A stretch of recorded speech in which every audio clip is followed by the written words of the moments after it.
જૂનાગઢના કેશોદ પંથકમાં તાંત્રિક વિધિના નામે પરિણીત મહિલા સાથે ભુવાએ દુષ્કર્મ આચર્યા હોવાનું સામે આવ્યું.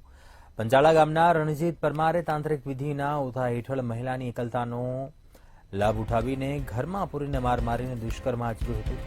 ભોગ બનનાર મહિલાએ સરકારી હોસ્પિટલમાં સારવાર લીધી હતી. પોલીસે ફરિયાદ નોંધી તાંત્રિકને ઝડપી પાડવાની તપાસ હાથ ધરી છે. જૂનાગઢની આ ઘટના સામે આવી છે, જ્યાં તાંત્રિક વિધિના નામે દુષ્કર્મ આચર્યું હતું.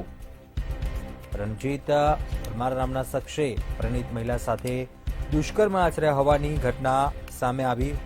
તાંત્રિકે મહિલાને ઘરે વિધિ કરવા માટે જણાવ્યું હતું કે જો ઘરમાં સુખ શાંતિ લાવી હોય તે માટે વિધિ કરવામાં આવે. મહિલાને ફુસલાવી હતી આમ કહીને કે બાદ તાંત્રિકે રૂમમાં બંધ કરીને મહિલાને માર માર્યો હતો અને દુષ્કર્મ આચર્યું હતું. સમગ્ર મામલો જે પોલીસ સ્ટેશન પહોંચતા પોલીસે તાંત્રિક રણજીતને ઝડપી પાડવાની તપાસ હાથ ધરી છે. જૂનાગઢના કેશોદનો આ સમગ્ર મામલો છે, જ્યાં તાંત્રિક વિધિના નામે દુષ્કર્મ આચર્યો હોવાનો બનાવ સામે આવ્યો. મહિલાની એકલતાનો લાભ ઉઠાવ્યો. રણજીત પરમાર નામના શખ્સે પરિણીત મહિલા સાથે દુષ્કર્મ આચર્યું હતું.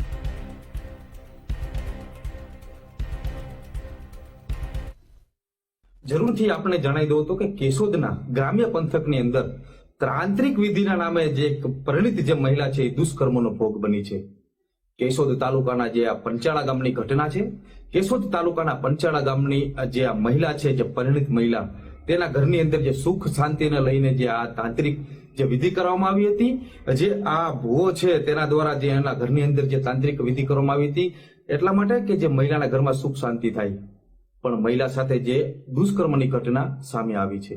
કેશોદ તાલુકાના પંચાળા ગામની જે મહિલા છે તેમને જે ભુવાને એમના ઘરે બોલાવી, ઘરની અંદર એકલતાનો લાભ લઈ, ઘરની અંદર કોઈ હાજર ના હોય ત્યારે એના ઘરમાં બોલાવી દીવો પ્રગટાવી અને જે મહિલા છે એમને પહેલા તો ઢોર માર મારવામાં આવ્યો હતો અને ત્યારબાદ મહિલાના જણાવ્યા મુજબ ઢોર માર મારીને તેની સાથે જે દુષ્કર્મનું જે આચરવામાં આવ્યું હતું અને જે ઘટના બની હતી તેને લઈને જો કોઈને કહીશ તો મારી નાખવાની પણ ધમકી આ મહિલાને આપવામાં આવી હતી. કેશોદ તાલુકાના આ પંચાળા ગામની જે ઘટના છે જે પ્રકાશમાં આવી છે, લોકોમાં ક્યાંક ને ક્યાંક જે ડર અને ભયનો માહોલ જોવા મળી રહ્યો છે. તાંત્રિક વિધિના નામે જે આ ભુવાએ મહિલા સાથે દુષ્કર્મ આચર્યું છે.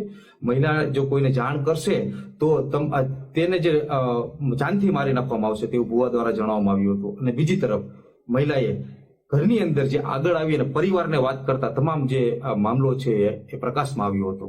ત્યારબાદ જે મહિલાને પરિવાર દ્વારા કેશોદની જે સરકારી હોસ્પિટલ ખાતે જે ખસેડવામાં આવી હતી, સારવાર લઈ અને કેશોદના જે પોલીસ સ્ટેશનને જે જાણ થતા તમામ જે તપાસ કરવામાં આવી હતી. અને જો વાત કરીએ તો જે આ જે ભુવો છે જેને તાંત્રિક વિધિ કરવામાં આવી હતી, જે પંચાળા ગામનો જ છે, રણજીત બધા પરમાર નામનો જે ભુવો છે, જે તપાસ કરી અને જે આ રણજીત બધા પરમાર નામના જે આરોપી છે જે તાંત્રિક વિધિ કરવામાં આવી હતી, જેને કેશોદના પીઆઈ જે જાદવ દ્વારા 64B અને 115 મુજબ ગુનો દાખલ કરી અને વધુ તપાસ કેશોદ પીઆઈ જાદવ ચલાવી રહ્યા છે.